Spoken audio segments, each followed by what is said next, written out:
Hello everyone, welcome to your new video. ഇന്ന് നടന്ന ജനുവരി 30, 2025 രാവിലെ 7:15 മുതൽ 9:15 വരെ ഉള്ള സമയത്ത് നടന്ന ജൂനിയർ ഇൻസ്ട്രക്ടർ വയർമാൻ പരീക്ഷയുടെ പ്രൊവിഷണൽ ആൻസർ കീ ഇപ്പോൾ നിലവിൽ കേരള PSC പബ്ലിഷ് ചെയ്തിട്ടുണ്ട്. അതിന് പ്രകാരമുള്ള ആൻസർ കീ എന്താണെന്നും ക്വസ്റ്റ്യൻസിൻ്റെ ഒരു ചെറിയൊരു ഡിസ്കഷനുമാണ് നമ്മൾ ഈ ഒരു വീഡിയോയിൽ ഇൻക്ലൂഡ് ചെയ്തിട്ടുള്ളത്. നമുക്ക് നേരെ വീഡിയോയിലേക്ക് പോകാം. ആദ്യമേ തന്നെ പറയട്ടെ, ഞാനിപ്പോൾ ഡിസ്കസ് ചെയ്യാൻ വേണ്ടി പോകുന്ന ഓരോ ഉത്തരങ്ങളും കേരള PSC നിലവിൽ പബ്ലിഷ് ചെയ്തിട്ടുള്ള answer key provisional answer key പ്രകാരമുള്ളതാണ്. നിങ്ങൾക്ക് എന്തെങ്കിലും ഈ പറയുന്ന ഉത്തരത്തിൽ നിന്ന് വ്യത്യസ്തമായിട്ട് കിട്ടുകയാണെങ്കിലോ എന്തെങ്കിലും ചലഞ്ച് ചെയ്യപ്പെടേണ്ടതാണ് എന്ന് തോന്നുകയാണെങ്കിലോ നിങ്ങൾക്ക് ചലഞ്ച് ചെയ്യാനുള്ള ഓപ്ഷൻ ഉണ്ട് കേട്ടോ. അപ്പോൾ നമ്മൾ ഇപ്പോൾ ഡിസ്കസ് ചെയ്യുന്നത് ഈ ഒരു ആൻസർ കീ പ്രകാരമുള്ള ഉത്തരങ്ങൾ ആയിരിക്കും. First one, which of the following statement is are correct regarding energy shell of an atom? Valence shell of carbon atom has 4 electrons. Hydrogen, helium, lithium, beryllium, boron, carbon എന്താണ്? Semi conductor ആണ് അല്ലേ? Correct ആണ്. Valence shell of copper atom has 1 electron. ഇപ്പോൾ കോപ്പറിൻ്റെ atomic number അറിഞ്ഞിരിക്കണം. എത്രയാണ് കോപ്പറിൻ്റെ atomic number? Yes, കോപ്പറിൻ്റെ അറ്റോമിക് നമ്പർ 29 ആണല്ലേ? 29 ആണ്. അപ്പം അറ്റോമിക് നമ്പർ വെച്ചിട്ട് നമ്മളതിൻ്റെ ഇലക്ട്രോണിക് കോൺഫിഗറേഷൻ എഴുതുമ്പോൾ 2, 8, അപ്പം എത്രയായി? 10ആയി. 18 എന്ന് എഴുതുമ്പോഴേക്ക് എത്രയായി? 28ആയി. അപ്പോൾ ഒന്നും കൂടി വേണം അല്ലേ? അപ്പോൾ അറ്റോമിക് നമ്പർ ഇലക്ട്രോൺ അവസാനത്തെ വാലൻസ് ഷെല്ലിൽ എത്രയുള്ളത്? 1. കറക്റ്റാണ്. Then വാലൻസ് shell of an aluminium atom has 3 electrons. Aluminium എന്ന് പറയുന്നത് എത്ര അറ്റോമിക് നമ്പർ? അത് 13 ആണ്. അപ്പോൾ 2, 8, 3 അല്ലേ? 2, 8, 3. അപ്പോൾ കറക്റ്റാണ് അല്ലേ? വാലൻസ് ഷെൽ ഓഫ് അലൂമിനിയം ആറ്റത്തിന് 3 ഇലക്ട്രോൺ ഉണ്ട്. അപ്പോൾ ഏതൊക്കെയാണ്? 1, 2, 3 എല്ലാം ശരിയാണ് എന്നുള്ളതാണ് ഇതിൻ്റെ ആൻസർ ആയിട്ട് വരും. ഓപ്ഷൻ ഡി ആണ് ഇതിൻ്റെ കറക്റ്റ് ആൻസർ. അടുത്ത ചോദ്യം, the voltage V can be derived from the following equation. V is equal to EMF minus voltage drop. Okay, voltage എന്ന് പറയുന്നത് എന്താ? Yes, EMF minus voltage drop എന്താണ്? നമുക്ക് വി എന്ന് പറയാൻ വേണ്ടി പറ്റും. EMF അല്ലേ എപ്പോഴും കൂടുതലായിട്ട് ഉണ്ടാവുക അല്ലേ? അതിൽ നിന്ന് നമുക്ക് ഇപ്പോൾ വോൾട്ടേജ് ഡ്രോപ്പ്, ഒരു സർക്യൂട്ടിലുള്ള IR ഡ്രോപ്പ് കുറച്ച് കഴിഞ്ഞാൽ നമുക്ക് വി കിട്ടും. കറക്റ്റാണ്. ദെൻ കറണ്ട് ഇൻറ്റു റെസിസ്റ്റൻസ് കറക്റ്റാണ്. Power divided by current into power factor. അതായത് പവർ എന്ന് പറയുന്നത് VI cos phi അല്ലേ? VI cos phi. എന്നിട്ട് അതിൻ്റെ അകത്ത് നമ്മൾ എന്ത് ചെയ്തു? കറണ്ട് ഇൻറ്റു പവർ ഫാക്ടർ പറയുമ്പോൾ കോസ് 5 വീണ്ടും വന്നു. അപ്പോൾ കോസ് 5 കട്ടായി, ഐയും കട്ടായി, വോൾട്ടേജ്. അപ്പോൾ 1, 2, 3 കറക്റ്റാണ്. ഇനി കറണ്ട് ബൈ റെസിസ്റ്റൻസ് ആണോ? കറണ്ട് ഇൻറ്റു റെസിസ്റ്റൻസ് അല്ലേ? അപ്പോൾ ഇത് തെറ്റാണല്ലേ? അപ്പോൾ 1, 2, 3 ആണ് കറക്റ്റ്. 1, 2, 3 ഇവിടെ ഓപ്ഷൻ സി ആണ് കറക്റ്റ് ആൻസർ കേട്ടോ. ഓപ്ഷൻ സി ആണ് കറക്റ്റ് ആൻസർ. ദെൻ നെക്സ്റ്റ് പോയാലോ? Next, match the following as per effect of electric current as per effect of electric current. Chemical effect, heating effect, gas ionisation effect. Chemical effect പ്രകാരം എന്താണ് ഉണ്ടാവുക? Heating effect, gas ionisation effect neon lamp. Chemical effect battery charging. Heating എഫക്റ്റിൽ tungsten filament lamp. അപ്പം 1 അല്ലേ? 1 പിന്നെ 2, 3 2. അപ്പോൾ option B അല്ലേ വരിക? ഓപ്ഷൻ ബി ആണ് വരിക. സോ ഓപ്ഷൻ ബി ആണ് കറക്റ്റ് ആൻസർ കേട്ടോ. യെസ്, ഇതേപോലെ ഇങ്ങനെ എലിമിനേറ്റ് ചെയ്ത് ചെയ്യുന്നതായിരിക്കും കുറച്ചും കൂടി എളുപ്പം. Then which of the following statement are correct regarding risk of fire during cable connection and termination. So ഇതിൻ്റെ ആൻസർ ആയിട്ട് കൊടുത്തിട്ടുള്ള ഓപ്ഷൻ ഡി ആണ് കേട്ടോ. 1 and 2. ഇത്ര വരെയുള്ള ചോദ്യങ്ങൾ കണ്ടിട്ട് തന്നെ എനിക്ക് മനസ്സിലായത് വളരെ സമയം കൺസ്യൂം ചെയ്യുന്ന അല്ലേ, ടൈം കൺസ്യൂമിങ് ആയിട്ടുള്ളൊരു ക്വസ്റ്റ്യൻ പേപ്പറായിട്ടാണ് എനിക്ക് തോന്നുന്നത്. അപ്പോൾ സ്റ്റാർട്ടിങ്ങിൽ തന്നെ നിങ്ങളുടെ കുറേയധികം സമയം അപഹരിക്കാൻ തക്ക രീതിയിലുള്ള വളരെ നല്ല ഒരു ക്വസ്റ്റ്യൻ പേപ്പറായിട്ട് തന്നെ നമുക്കിതിനെ കൺസിഡർ ചെയ്യാം. ഒരു ജൂനിയർ ഇൻസ്ട്രക്ടർ വയർമാൻ ഒരു ടിപ്പിക്കൽ ITI ലെവലൊന്നും അല്ല, എബോവ് ഒരു ഡിപ്ലോമ ലെവലിലേക്ക് റീച്ച് ചെയ്യുന്ന രീതിയിലുള്ള ഒരു ക്വസ്റ്റ്യൻ പേപ്പറായിട്ടാണ് നമുക്ക് തോന്നുന്നത്. നമുക്ക് ബാക്കിയുള്ള ചോദ്യങ്ങൾ കൂടി നോക്കാം കേട്ടോ. Yes, which of the following statement is are correct regarding the voltage grading of cable? Low voltage 0 to 50 correct ആണല്ലോ. Yes, then medium voltage exceeding 250 but not exceeding 1500. ഇത് തെറ്റല്ലേ? 1500 വരെ ഒന്നും എത്തുന്നില്ല. ഹൈ വോൾട്ടേജ് പറയുന്നത് 1500 മുതൽ 33. അത് തെറ്റാണ്. അപ്പോൾ ഓൺലി 1 ആണ് കറക്റ്റ് ആൻസർ വരുന്നത് അല്ലേ? ദെൻ നെക്സ്റ്റ്, അപ്പോൾ ഇതൊക്കെ നോക്കുന്ന സമയത്ത് നല്ല കറക്റ്റ് ധാരണയുള്ള ഒരാൾക്ക് മാത്രമേ കിട്ടാൻ സാധ്യതയുള്ളൂ അല്ലെ? അത്രയും ആൾക്കാർക്ക് മാത്രമേ കറക്റ്റ് ആൻസറിലേക്ക് വരാൻ പറ്റുള്ളൂ എന്നുള്ള രീതിയിലുള്ളൊരു ചോദ്യം പേപ്പറാണ് നമുക്ക് തോന്നുന്നത്. Identify correct statement. Soldering always involve use of pressure during process. സോൾഡറിങ്ങിൻ്റെ കേസിൽ നമുക്ക് എപ്പോഴും പ്രഷർ വേണം എന്നുണ്ടോ? ഇല്ല, അതിൻ്റെ ആവശ്യമില്ല. The melting point of lead free solder is typically lower than that of lead based. തെറ്റല്ലേ ഇത്? Flux is use to clean the surface and prevent oxidation. കറക്റ്റാണ് അല്ലേ? സർഫേസ് ക്ലീൻ ചെയ്യാൻ വേണ്ടി. In soldering components are bonded using molten filler material. കറക്റ്റാണ്. Solder ചെയ്യുന്ന സമയത്ത് നമ്മൾ ഒരു ഫില്ലർ മെറ്റീരിയൽ യൂസ് ചെയ്യുന്നില്ലേ അല്ലേ? പലർക്കും ഈ സോൾഡറിങ്ങും അതേപോലെ വെൽഡിങ്ങും ഒക്കെ ഡൗട്ട് വരാറുണ്ട്. അപ്പം 3ഉം 4ഉം ആണ് ശരി അല്ലേ? 3ഉം 4ഉം. ഓപ്ഷൻ ബി ആണ് ശരിയായിട്ട് വരിക. Then identify the correct statement about Kirchhoff voltage law. KVL അല്ലേ? KVLൻ്റെ കേസിൽ എന്താ? KVL states that sum of current entering a junction is 0.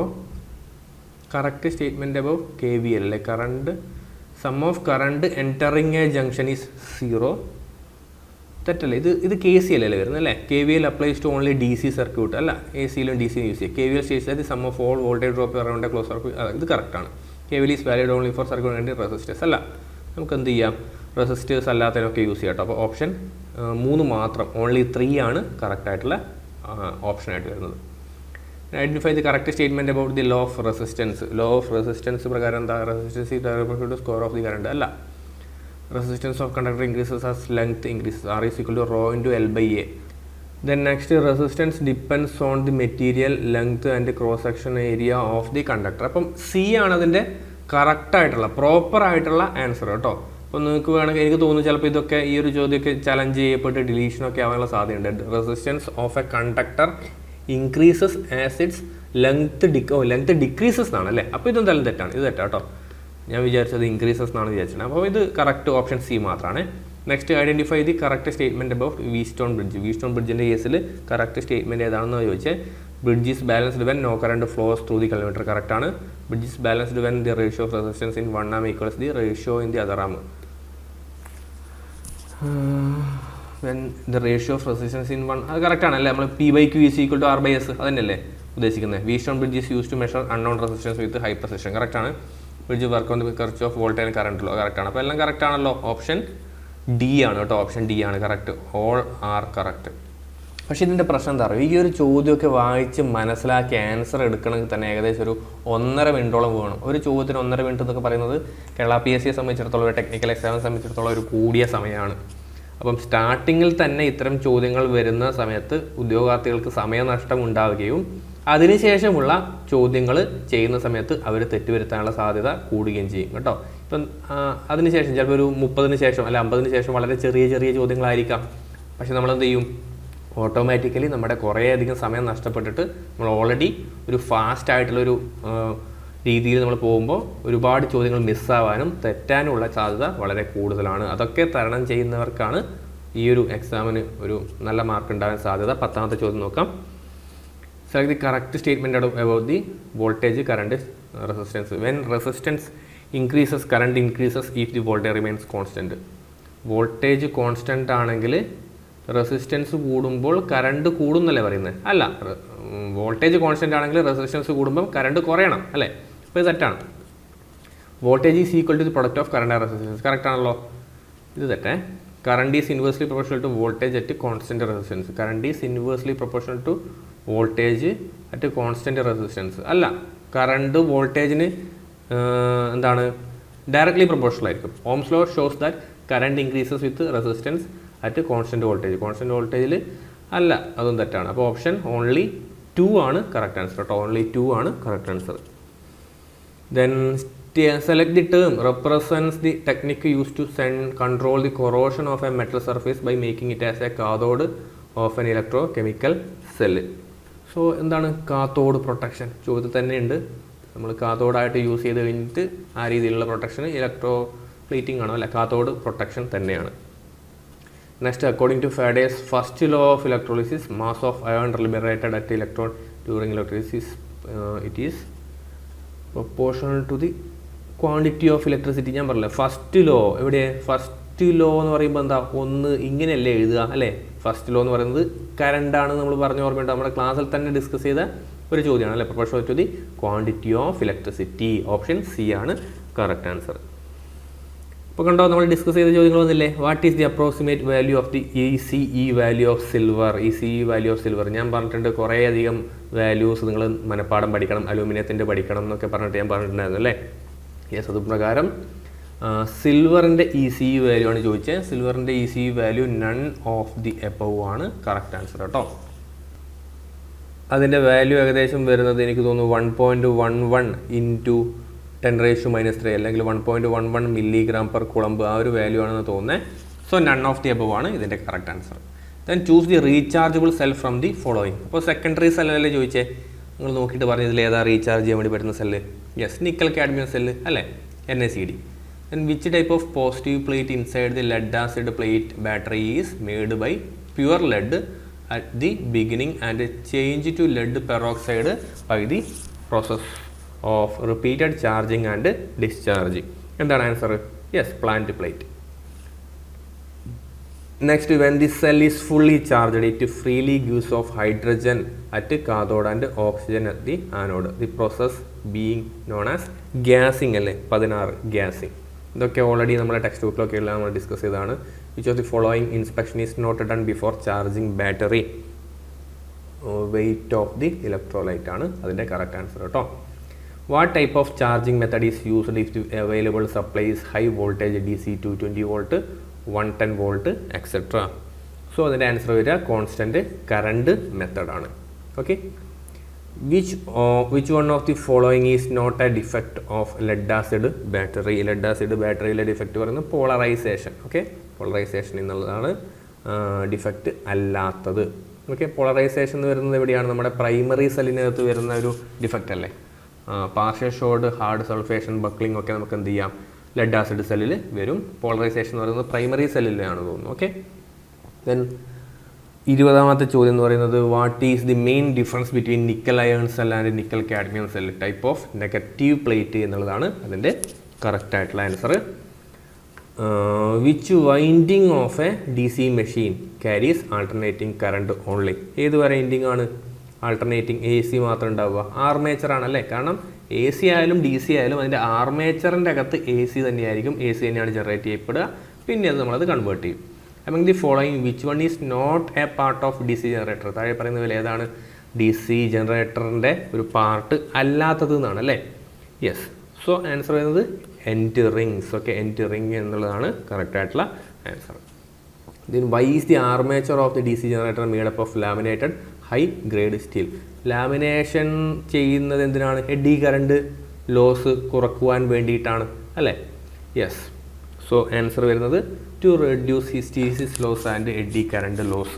Okay, so eddy current വരുന്നത് ഫ്രാക്ഷണൽ ലോസസ് അല്ല കേട്ടോ, hysteresis loss and eddy current loss എന്നുള്ളതാണ് കറക്റ്റായിട്ടുള്ള answer ആയിട്ട് വരിക. ലാമിനേറ്റഡ് ഹൈ ഗ്രേഡ് സ്റ്റീൽ അല്ലേ? Okay, lamination plus high grade steel. Then the periphery of the armature divided by the number of pole of the DC generator is called? Answer എന്താ? Option B, pole pitch.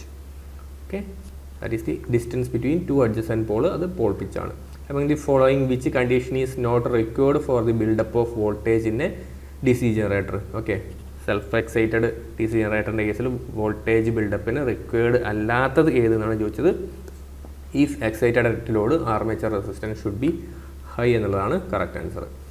Which type of DC generator shows rising voltage characteristic with increasing load? Load കൂടുന്തോറും voltage കൂടുന്ന characteristics കാണിക്കുന്ന ഏതാ? DC series generator. Okay, yes. Next, how can you increase the speed of DC shunt motor? DC shunt മോട്ടോറിൻ്റെ speed എങ്ങനെ നമുക്ക് increase ചെയ്യാൻ വേണ്ടി സാധിക്കും? N = EB/φ അല്ലേ? അപ്പോൾ ഫ്ലക്സ് റെഡ്യൂസ് ചെയ്യുക. Okay, then which type of DC motor is used for driving constant speed line shafting? Answer ആയിട്ട് വരുന്നത് DC shunt motor. DC shunt machines നമ്മൾ കോൺസ്റ്റൻറ്റ് സ്പീഡ് ആപ്ലിക്കേഷൻസിനാണ് നമ്മൾ ഉപയോഗിക്കുക അല്ലേ? Yes. Which type of DC motor starter has protective resistor? നല്ല ചോദ്യങ്ങളാണല്ലോ അല്ലേ? വളരെ നല്ല ചോദ്യങ്ങളാണ്. 4 പോയിന്റ് സ്റ്റാർട്ടർ എന്നുള്ളതാണ് answer. Fleming's left hand rule. Fleming's left hand rule എന്ന് പറയുമ്പം ഇടത്തെ കയ്യിൽ എന്താ ഉള്ളത്? മോട്ടോറാണ്. സോ അപ്പോൾ തന്നെ നിങ്ങൾക്ക് മോട്ടോർ എന്നുള്ള ആൻസറിലേക്ക് പിക്ക് ചെയ്യാൻ വേണ്ടി പറ്റും. എന്താണ് മോട്ടോറിൻ്റെ ഡയറക്ഷൻ ഓഫ് റൊട്ടേഷൻ ഓഫ് മോട്ടോറിൻ്റെ കേസിൽ എന്താ ഉണ്ടാവുക? ഒരു ഡയറക്ഷൻ ഓഫ് മോഷനാണ് ഉണ്ടാവുക അല്ലേ? യെസ്. സോ മോഷൻ എന്നുള്ളതാണ് അതിൻ്റെ കറക്റ്റായിട്ടുള്ള ആൻസറായിട്ട് വരിക. ഓക്കെ, ഫോഴ്സ് ഡെവലപ്പ് ചെയ്യുക അല്ലെങ്കിൽ ഡയറക്ഷൻ ഓഫ് റൊട്ടേഷൻ, ആ രീതിയിലുള്ളതാണ് നമ്മുടെ ആൻസറായിട്ട് വരിക. ഡയറക്ഷൻ 3 ഫേസ് സ്ക്വിറൽ ഗേജ് ആണോ? അല്ല, ഡി സി മോട്ടറിൻ്റെ കേസിലാണ്. നമ്മൾ ഡി സി മോട്ടോറും ഡി സി ജനറേറ്ററിനെ കുറിച്ചും പറയുമ്പോഴാണ് ഫ്ലെമിങ്സ് ലെഫ്റ്റ് ഹാൻഡ് റൂളും റൈറ്റ് ഹാൻഡ് റൂളും യൂസ് ചെയ്യുക. What is the purpose of the flexible cord in domestic wiring? എന്തിനാണ് ഫ്ലെക്സിബിൾ കോഡ് യൂസ് ചെയ്യുക? യെസ്, കണക്ഷൻ, ട്രാൻസ്പോർട്ടബിൾ അപ്ലയൻസസ് അല്ലേ. Yes. How many 2-way switches are required in godown wiring circuit to control 4 lamp? 4 ലാമ്പിനെ control ചെയ്യാൻ വേണ്ടിയിട്ട് എത്ര 2-way സ്വിച്ചുകൾ ആവശ്യമായിട്ട് വരും? നമ്മൾ കഴിഞ്ഞ സബ് എഞ്ചിനീയറിൻ്റെ ഒക്കെ വർക്ക്ഷോപ്പ് ഇൻസ്ട്രക്ടറിൻ്റെ ഒക്കെ പരീക്ഷയ്ക്ക് വേണ്ടിയിട്ടൊക്കെ ഇത് വളരെ ഡീറ്റെയിൽ ആയിട്ട് തന്നെ നമ്മൾ പറഞ്ഞിട്ടുണ്ടായിരുന്നു. അതിൻ്റെ ആൻസർ എന്ന് പറയുന്നത് 3 കേട്ടോ. Where the ICDP main switch is used? Double pole സ്വിച്ചാണ് അല്ലേ. ഡബിൾ പോൾ സ്വിച്ച് എന്ന് പറയുന്ന സമയത്ത് ആൻസർ ആയിട്ട് വരിക സിംഗിൾ ഫേസ് ഡൊമസ്റ്റിക് ഇൻസ്റ്റാളേഷനാണ്. ട്രിപ്പിൾ പോൾ അല്ലല്ലോ അല്ലേ, ICDP ആണ്. Yes. Next, what is the maximum permissible load for a power sub സർക്യൂട്ടാണ്. പവർ എന്ന് പറയുമ്പോൾ തവണ 3000 വാട്ട് വേണ്ടേ? 3000 വാട്ട് അല്ലെങ്കിൽ 2 പോയിൻ്റ് അല്ലേ. യെസ്, 34D ആണ്.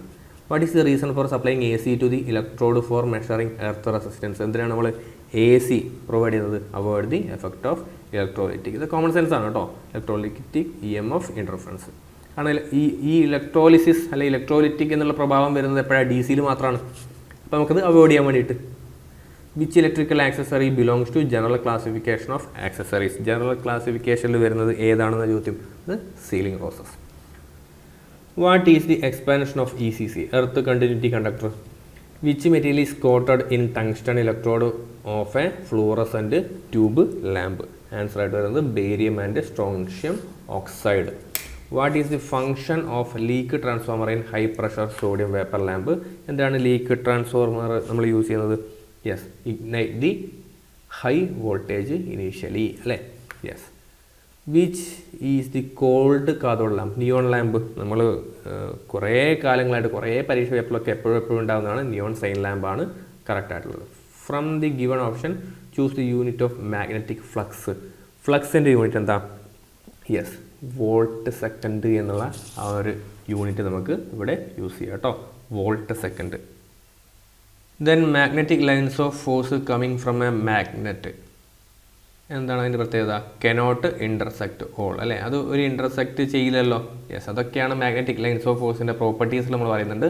Magnetic material used in permanent magnet. Permanent മാഗ്നറ്റിൽ യൂസ് ചെയ്യുന്ന മാഗ്നറ്റിക് മെറ്റീരിയൽസ് ഏതൊക്കെയാണ്? യെസ്, നിക്കൽ ആണ് correct answer. Which of the following rule is use to determine the direction of rotation of an electric motor? Electric മോട്ടോറിൻ്റെ direction of rotation കിട്ടാൻ വേണ്ടിയിട്ട് നമ്മൾ use ചെയ്യുന്നത് Fleming's left hand rule. Question repeating അല്ലേ, same concept വീണ്ടും repeat ആയില്ലേ. The energy stored in the magnetic field of solenoid 100 centimetre long, 10/π centimetre diameter, 1000 turns, carrying a current of 10 ampere. Energy സ്റ്റോർഡിൻ്റെ ഇക്വേഷനാണ്. So answer ആയിട്ട് വരുന്നത് option A 0.05 ജൂളാണ് കേട്ടോ. Which of these cannot store energy? Energy store ചെയ്യാൻ സാധിക്കാത്തത് താഴെ പറയുന്നതിൽ ഏതാണ്? റെസിസ്റ്റർ എനർജി കൺസ്യൂം ചെയ്യുന്നില്ലേ ഉള്ളൂ അല്ലേ.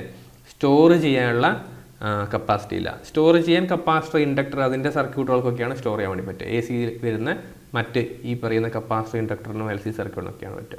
അതിൻ്റെ കോമ്പിനേഷനൊക്കെയാണ് പറ്റുക. Permeability of A material is 0.997. It is A dash material. കണ്ടോ, ലെസ് ദാൻ 1 എന്നുള്ള കൺസെപ്റ്റ്. അപ്പോൾ ആൻസർ ഏതാ? ഡയ. Then 5 equal capacitors are connected in series. The resultant capacitance is 4 microfarad. When these capacitors are connected in parallel and charged to 400 volt DC, total energy stored. അപ്പോൾ എന്ത് ചെയ്യണം? ഇതിൻ്റെ 5 series connect ചെയ്തപ്പം 4ആയി. അപ്പോൾ അതിൻ്റെ individual values കണ്ടുപിടിക്കുക അല്ലേ. എന്നിട്ട് അത് നമ്മൾ എന്ത് ചെയ്തു? പാരലായിട്ട് കണക്ട് ചെയ്തു. പാരലായിട്ട് കണക്ട് ചെയ്യുമ്പോൾ എന്ത് സംഭവിക്കും? അത് ആഡപ്പ് ആവും. എന്നിട്ട് അതിന് വോൾട്ടേജ് തന്നിട്ടുണ്ട്. അങ്ങനെയാണെങ്കിൽ എനർജി സ്റ്റോർഡ് കണ്ടുപിടിക്കുക അല്ലേ. 12 CV² ആണ് ഇക്വേഷൻ വരിക. അപ്പോൾ ആൻസർ വരുന്നത് 48 ഓപ്ഷൻ D ആണ് കേട്ടോ. Next one, 2 parallel wires separated by a distance D are carrying a current I in the same direction. The magnetic field along a line running parallel to these wire are and midway between them is 0 എന്നുള്ളതാണ് answer കേട്ടോ. The area of hysteresis loop is a measure of. Area എന്ന് പറയുന്നത് എന്താ? Total energy loss per സൈക്കിളാണ്. Average value of sinusoidal alternating current in a circuit is found to be 10 ampere. Maximum value എത്രയാണ് വെച്ചത്. അപ്പോൾ average വാല്യൂൻ്റെ equation ഉണ്ട്, നമുക്ക് പറയാം 2im/π അല്ലേ, ആ രീതിയിൽ ആവറേജ് വാല്യൂ ഉണ്ട്, അത് തന്നു. അങ്ങനെയാണെങ്കിൽ മാക്സിമം വാല്യൂ കണ്ടുപിടിക്കുക. അപ്പോൾ നിങ്ങൾ ചെയ്ത് കഴിഞ്ഞാൽ ആൻസർ കിട്ടുക ഓപ്ഷൻ ബി 15.7 കിട്ടുക കേട്ടോ. The value of each resistors in a delta network that is equivalent to star network consisting of 3 equal resistors of value r ohm is. So അതിൻ്റെ ആൻസർ ആയിട്ട് വരിക ഓപ്ഷൻ ഡി 3R ആണ്. നമ്മൾ star to delta conversion പഠിക്കുന്നില്ല അല്ലേ. Flux through each turn of A 1000 turn coil is t³ - 2t milliweber where t is in second. Find the magnitude of induced EMF at t is equal to 2 seconds. Equation direct substitution ആയിട്ട് വരുന്നതാണ്. So answer വരും option B ആണ്. The north pole of a magnet is moved away from a metallic ring. The induced current in the ring flows. So അതിൻ്റെ answer വരുന്നത് option A counter clockwise എന്നുള്ളതാണ്. Next, which of the following incandescent will have maximum resistance. നമുക്കറിയാം power കൂടുന്തോറും resistance കുറയും അല്ലേ. Yes. So 55ൻ്റെ അകത്ത് നിങ്ങൾ എന്ത് ചെയ്താൽ മതി, ഏറ്റവും ചെറിയ വാട്ടേജുകൾ എടുത്താൽ മതി. Principle of dynamically induced EMF is utilised in. Dynamically induced EMF നമ്മൾ യൂട്ടിലൈസ് ചെയ്യുന്ന എവിടെയാണ്? യെസ്, ജനറേറ്ററിലാണ്. A lamp of 100 watt at voltage 200 volt supplied with 100 volt it will be equal to a lamp of. Power rating 100 watt ആണ്. നമ്മൾ 200 voltage ഇല്ലെങ്കിൽ 100 volt മാത്രമേ കൊടുക്കുന്നുള്ളൂ. അങ്ങനെയാണെങ്കിൽ എന്ത് സംഭവിക്കും? Yes, it will be equal to a lamp of 25 watt. എന്തുകൊണ്ടാണ്? Voltage half ആവുന്ന സമയത്ത് V² വരുന്നത് അല്ലേ. അപ്പോൾ അത് 1/4 times ആവും. For an alternating quantity the form factor is defined as RMS value by average value അല്ലേ. ഇതാ RMS value by average value എന്നുള്ളതാണ് ഇതിൻ്റെ ആൻസർ ആയിട്ട് വരിക. എവിടെയുണ്ടെങ്കിലോ for the form factor is defined as RMS value by average value mean value അല്ലേ. 58A ആണ്. ദെൻ അടുത്തതാക്കിയുള്ളത് ഞാൻ ജസ്റ്റ് ആൻസേഴ്സ് മാത്രം മാർക്ക് ചെയ്ത് പോവാം. 59ൻ്റെ ആൻസർ ആയിട്ട് വരുന്ന ഓപ്ഷൻ ബി ആണ്. ദെൻ 60ൻ്റെ ആൻസർ ഓപ്ഷൻ ഡി ആണ്. ദെൻ 61ൻ്റെ ആൻസർ ബി ആണ്. ടെമ്പറേച്ചർ ഇൻക്രീസ് ചെയ്യുന്ന സമയത്ത് എനർജി ഗ്യാപ്പിൻ്റെ സെമി കണ്ടക്ടർ. ഓക്കെ, അപ്പം എനർജി ഗ്യാപ്പ് ഡിക്രീസ് ചെയ്യും, എനർജി കൂടുകയാണ് ചെയ്യുക, അതായത് കണ്ടക്ഷൻ കൂടും അല്ലേ. Released light energy in LED depends upon. 62ൻ്റെ ആൻസർ ഓപ്ഷൻ ഡി ആണ്. Then peak inverse voltage of each diode in centre tapped full wave rectifier. ഇതൊക്കെ ശ്രദ്ധിക്കണം, ഞാൻ ആദ്യം പറഞ്ഞിട്ടുണ്ടായിരുന്നു. സെൻറ്റർ ടാപ്പിൻ്റെ കേസിൽ 2 ആണ് വരിക അല്ലേ, peak inverse volt. Next, when does, ഈ ക്വസ്റ്റ്യൻ നമ്മൾ ഡിസ്കസ് ചെയ്തതാണ്, ഓർമ്മയുണ്ടോ? ക്വസ്റ്റ്യൻസ് മോഡൽ ക്വസ്റ്റ്യൻ ഡിസ്കസ് ചെയ്യുന്ന സമയത്ത് നമ്മൾ പറഞ്ഞിട്ടുണ്ടായിരുന്നു. 64 സി, 65 ബി ആണ്. പിഞ്ച് ഓഫ് വോൾട്ടേജ് 66 വരുന്നത് ഓപ്ഷൻ എ ആണ്. 67 which logic gate has the following truth table. നിങ്ങൾ പറഞ്ഞേ 0 വരുന്ന സമയത്ത് 0, 1 വരുന്ന സമയത്ത് 0 തന്നെയാണ് അല്ലേ. അപ്പോൾ ഇതെന്താ? ഇത് ആൻഡ് ഗേറ്റ് ആണ്. ദെൻ 1 0 ആകുമ്പം 0 ആണ്. അപ്പോൾ ഇത് ആൻഡ് ഗേറ്റ്, വേറെ പ്രത്യേകിച്ചൊന്നും പറയാനില്ല. 67 ഡി ആണ്. നിങ്ങൾക്ക് ആകെ പഠിക്കാനുള്ളത് ആൻഡ് ഗേറ്റ് ആയിരുന്നു, ആ ആൻഡ് ഗേറ്റ് തന്നെയാണ് ചോദിച്ചത്. ദെൻ 67 പറഞ്ഞത്. 68 ഓപ്ഷൻ സി ആണ് വരുന്നത്. 69 ഓപ്ഷൻ ബി ആണ്. ദെൻ 70ൻ്റെ ആൻസർ ഓപ്ഷൻ ഡി ആണ്. 71 ഓപ്ഷൻ ബി ആണ് വരുന്നത്. Only 1 and 3. Which of the following statement are correct regarding energy conversion in rotating electrical machine. Okay, വളരെ ഡീപ്പായിട്ടുള്ള, കുറച്ചും കൂടി കൺസെപ്റ്റ് ഓറിയൻറ്റഡ് ആയിട്ട് അല്ലേ, അങ്ങനെയൊക്കെയുള്ള ചോദ്യങ്ങളായിട്ടാണ് നമുക്ക് തോന്നുന്നത്. 72 ഓപ്ഷൻ എ ആണ്. 73 ഓപ്ഷൻ എ ആണ്. ഓക്കെ, ഇതൊക്കെ full current. The value of synchronous impedance ZS ആണ് ചോദിച്ചിട്ടുള്ളത്. ഓപ്ഷൻ എ ആണ് കറക്റ്റ് ആൻസർ കേട്ടോ. ദെൻ 74 ആൻസർ ബി ആണ്. If the acceleration of alternate changes during parallel operation, then it will affect. Find the odd one out. Okay, ഇതൊക്കെ ഏകദേശം ഒരു above diploma level, ഒരു AE ലെവലൊക്കെ ആയിട്ടൊരു ചോദ്യമായിട്ട് നമുക്ക് തോന്നുന്നുണ്ട്, ഫീൽ ചെയ്യുന്നുണ്ട്. കാരണം ഇത്തരം ചോദ്യങ്ങൾ ഞാനങ്ങനെ കണ്ടിട്ടുള്ളത് ഒരു AE ലെവലിലൊക്കെയാണ്. അപ്പം കഴിഞ്ഞ ലേറ്റസ്റ്റ് ആയിട്ട് ഒരു 2-3 വർഷത്തെ ഒരു ക്വസ്റ്റ്യൻ പേപ്പറൊക്കെ നോക്കുന്ന സമയത്ത് ഒരു ഡിപ്ലോമ ലെവൽ ചോദ്യത്തിനേക്കാളും സ്റ്റാൻഡേർഡായിട്ട് നമുക്ക് തോന്നുന്നുണ്ട് കേട്ടോ. മെഷീൻസ് ഒക്കെ ഉള്ള സമയത്ത് കുറച്ചൊരു കൺസെപ്റ്റ് ഓറിയൻറ്റഡ് ആയിട്ട് തന്നെയാണ്. Find the odd one out. 75 shaded pole മോട്ടറാണ് ആൻസർ കൊടുത്തിട്ടുള്ളത്. ദെൻ 76 ഓപ്ഷൻ സി ആണ്, 0 RPM. Speed of the rotor field with respect to the stator field of 4 pole induction motor working on 50 hertz supply having 4% slip. Rotor field with respect to stator field കേട്ടോ. Rotor field with respect to stator field തമ്മിൽ ഒരിക്കലും slip ഉണ്ടാവില്ല. ഇപ്പോൾ ഇവിടെ slip ഉണ്ടായാലും ഫീൽഡുകൾ തമ്മിൽ സ്പീഡിൽ വ്യത്യാസം ഉണ്ടാവില്ല. കാരണം എന്താ, യെസ്, രണ്ടും സിങ്ക്രണസ് തന്നെയാണ്. നമ്മളിനി റോട്ടറുമായിട്ട് സ്റ്റേറ്റർ ഫീൽഡുമായിട്ട് ഉള്ളൊരു വ്യത്യാസം, അതാണ് സ്ലിപ്പ് കേട്ടോ. അത് മനസ്സിലാക്കുക. അതുകൊണ്ടാണ് ഇവിടെ 0 RPM ആയിട്ട് വരിക. ഇതേ കൺസെപ്റ്റുള്ള ചോദ്യം നമ്മൾ മുമ്പ് ഡിസ്കസ് ചെയ്യുന്നുണ്ട്, ഞാൻ വീഡിയോയിൽ ഡിസ്കസ് ചെയ്യുന്നുണ്ട്, ഓർമ്മയുണ്ടോ? then 77 ഓപ്ഷൻ സി ആണ് കൊടുത്തിട്ടുള്ളത്. 78 വളരെ ലെങ്തി ക്വസ്റ്റ്യൻസ് ആണല്ലോ അല്ലേ. ഇതൊക്കെ വായിച്ച് ഉത്തരം എഴുതിയ കുട്ടികളെ സമ്മതിക്കണം. 78 ആൻസർ സി ആണ്. ചിലപ്പോൾ നമുക്ക് തോന്നും വായിച്ച് നോക്കുമ്പോൾ ഓപ്ഷൻ എ കറക്റ്റാണ്, അപ്പം ഓപ്ഷൻ ബി ശരിയാണോ, ഓപ്ഷൻ ബി ശരിയാണ് എന്നൊക്കെ ഇങ്ങനെ കൺഫ്യൂസ് ചെയ്തിട്ട് സമയം അവിടെ നഷ്ടപ്പെടാനുള്ള വളരെയധികം സാധ്യതയുണ്ട്. 79 ഓപ്ഷൻ ഡി ആണ്. 80ൻ്റെ ആൻസർ വരുന്നത് ബി ആണ്.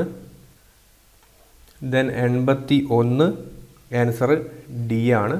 82 ആൻസറായിട്ട് വരുന്നത് ഓപ്ഷൻ എ ആണ്. 83ൻ്റെ ആൻസർ ഓപ്ഷൻ ബി ആണ്. 84 ആൻസർ ഡി ആണ്. 85 ആൻസർ എ ആണ്. 86 ഓപ്ഷൻ സി ആണ്. 87 ഓപ്ഷൻ ബി ആണ് വരുന്നത്, ഓൺലി 1 and 2. 88 ഓപ്ഷൻ എ ആണ്. For an ideal transformer values of permeability and reluctance are. Okay, 88. 89 all of the above ആണ്. 90ൻ്റെ ആൻസർ ഡി ആണ്. 91 ആൻസർ ഡി ആണ്. 92 വരുന്നത് ഓപ്ഷൻ സി ആണ്. 93 ഓപ്ഷൻ ഡി ആണ്. Then 94 option A. 95 option A ആണ് വീണ്ടും. 96 ഓപ്ഷൻ എ ആണ്. 97 ഓപ്ഷൻ സി ആണ്. 98 ഓപ്ഷൻ ബി ആണ്. 99 ഓപ്ഷൻ ബി ആണ്. 100ാമത്തെ ചോദ്യത്തിൻ്റെ ഓപ്ഷൻ ബി ആണ്. ഓക്കെ, സോ ഈ രീതിയിലാണ് നിങ്ങളുടെ പ്രൊവിഷണൽ കീ പ്രകാരമുള്ള ഉത്തരങ്ങൾ വന്നിട്ടുള്ളത്. ഞാൻ ആക്ച്വലി ഈ ഒരു പരീക്ഷ എഴുതിയിട്ടില്ല, നിലവിൽ അപ്ലൈ ചെയ്തിട്ടോ കൺഫർമേഷൻ നൽകുകയോ എഴുതുകയോ ചെയ്തിട്ടില്ലാത്തൊരു പേപ്പറാണിത്. ഇപ്പം ക്വസ്റ്റ്യൻ പേപ്പർ നോക്കുന്ന സമയത്ത് മനസ്സിലായത് വളരെ നല്ല സ്റ്റാൻഡേർഡുള്ള, കൂടുതൽ ടൈം എടുക്കുന്ന രീതിയിലുള്ള, കൂടുതൽ വായിച്ച് മനസ്സിലാക്കി നിങ്ങളുടെ സമയം ഒരു 90 മിനിറ്റ് കൊണ്ട് ഈ ഒരു എക്സാം എഴുതിയെടുക്കുക എന്ന് പറയുന്നത് കുറച്ചൊരു ശ്രമകരമായിട്ടുള്ള ഒരു ജോലിയാണ്. ഞാൻ കഴിഞ്ഞ എഴുതിയ പരീക്ഷകൾ വെച്ചിട്ട് ഏകദേശം സബ് എഞ്ചിനീയറിനേക്കാളും ഒക്കെ സ്റ്റാൻഡേർഡുള്ള ചോദ്യങ്ങളായിട്ടാണ് എനിക്ക് തോന്നിയിട്ടുള്ളത്. ഏകദേശം സബ് എഞ്ചിനീയർ, വർക്ക്ഷോപ്പ് ഇൻസ്ട്രക്ടർ അതിനേക്കാളൊക്കെ സ്റ്റാൻഡേർഡുള്ള, എന്നാൽ ഒരു എ ലെവൽ ചോദ്യത്തിലേക്ക് മുഴുവനായിട്ട് വന്നിട്ടില്ല, എന്നാൽ എ ലെവൽ വരുന്ന രീതിയിലുള്ള കുറച്ച് ചോദ്യങ്ങളും എനിക്ക് കാണാൻ വേണ്ടി സാധിച്ചിട്ടുണ്ട്. ഇപ്പോൾ ഒരു നല്ലൊരു ചോദ്യ പേപ്പറാണ്. ഇപ്പം പൊതുവേ കൂടുതൽ നെഗറ്റീവുകളും അതേപോലെ അധികം ചോദ്യങ്ങൾ അറ്റംപ്റ്റ് ചെയ്യാതെ കൂടുതൽ നെഗറ്റീവുകളൊക്കെ ഒഴിവാക്കിയ ആൾക്കാർക്കായിരിക്കും ഈ ഒരു ക്വസ്റ്റ്യൻ പേപ്പർ, ഈ ഒരു എക്സാം ഗുണകരമായിട്ട് വരിക. അത്തരത്തിലുള്ള ഒരു തോന്നലാണ് നമുക്ക് ഈ ഒരു ക്വസ്റ്റ്യൻ പേപ്പർ കാണുന്ന സമയത്ത് പ്രത്യക്ഷത്തിൽ മനസ്സിലാവുന്നത്. നിങ്ങളും നിങ്ങളുടെ അഭിപ്രായങ്ങൾ താഴെ നിന്ന് കമൻറ്റ് ചെയ്യുക. എത്രത്തോളം ചോദ്യങ്ങൾ ചെയ്യാൻ വേണ്ടി പറ്റിയെന്ന് കൂടി ഒന്ന് കമൻറ്റ് ചെയ്യുക. അതേപോലെ ഏതെങ്കിലും ചോദ്യത്തിൽ നിങ്ങൾക്ക് എന്തെങ്കിലും ചലഞ്ച് ഉണ്ടോ, അല്ലെങ്കിൽ ഏതെങ്കിലും ആൻസേഴ്സിൽ നിങ്ങൾക്ക് വ്യത്യാസങ്ങളുണ്ടോ എന്നുള്ള കാര്യങ്ങൾ കൂടി ഒന്ന് താഴെ കമൻറ്റ് ചെയ്യുക കേട്ടോ. നമുക്ക് നോക്കാം, നമുക്ക് ഡിസ്കസ് ചെയ്യാം. അപ്പോൾ ഇനിയുള്ള ആൻസർ കീ വന്നിട്ട് ഏകദേശം ഒരു 5 ദിവസത്തോളം കാലത്തിൽ നിങ്ങൾക്ക് ആൻസേഴ്സിൽ എന്തെങ്കിലും ചലഞ്ച് ചെയ്യേണ്ട ആവശ്യമുണ്ടെങ്കിൽ, നിങ്ങൾക്ക് ഏതെങ്കിലും തെറ്റാണെന്ന് തോന്നുകയാണെങ്കിൽ, ഏതെങ്കിലും ടെക്സ്റ്റ് ബുക്കുകൾ നിങ്ങൾ പഠിച്ചതിൽ നിന്നും വ്യത്യസ്തമായിട്ട് കാണുകയാണെങ്കിൽ നിങ്ങൾക്ക് കേരള PSCയുടെ പ്രൊഫൈൽ വഴി ചലഞ്ച് ചെയ്യാനുള്ള ഓപ്ഷനൊക്കെ ഉണ്ട്. അപ്പോൾ അത്തരത്തിൽ ചെയ്യാൻ താല്പര്യമുള്ളവർക്ക് അതൊക്കെ ചെയ്യുക. അപ്പോൾ അത്രമാത്രമേ ഉള്ളൂ. ഇത് ഞാൻ ആദ്യമേ പറഞ്ഞു, ഇതൊരു പ്രൊവിഷണൽ കീ പ്രകാരമുള്ള ആൻസേഴ്സാണ് ഞാൻ പറഞ്ഞിട്ടുള്ളത്. കേരള PSC പ്രസിദ്ധീകരിച്ച പ്രൊവിഷണൽ കീ പ്രകാരമുള്ള ആൻസർ കീസ് ഇതൊക്കെയാണ് കേട്ടോ. അപ്പോൾ അത്ര മാത്രമേ ഉള്ളൂ. ഈ ഒരു പരീക്ഷ എഴുതിയ നിങ്ങളുടെ സുഹൃത്തുക്കൾക്ക് വേണ്ടിയിട്ട് ഈ ഒരു വീഡിയോ ഒന്ന് ഷെയർ ചെയ്ത് കൊടുക്കുക. ആദ്യമായിട്ട് കാണുന്നവരാണെങ്കിൽ ഒന്ന് സബ്സ്ക്രൈബ് ചെയ്യുക, വീഡിയോ ഒന്ന് ലൈക്ക് ചെയ്യുക. നമുക്കിനി മറ്റൊരു വീഡിയോയിൽ കാണാം. താങ്ക്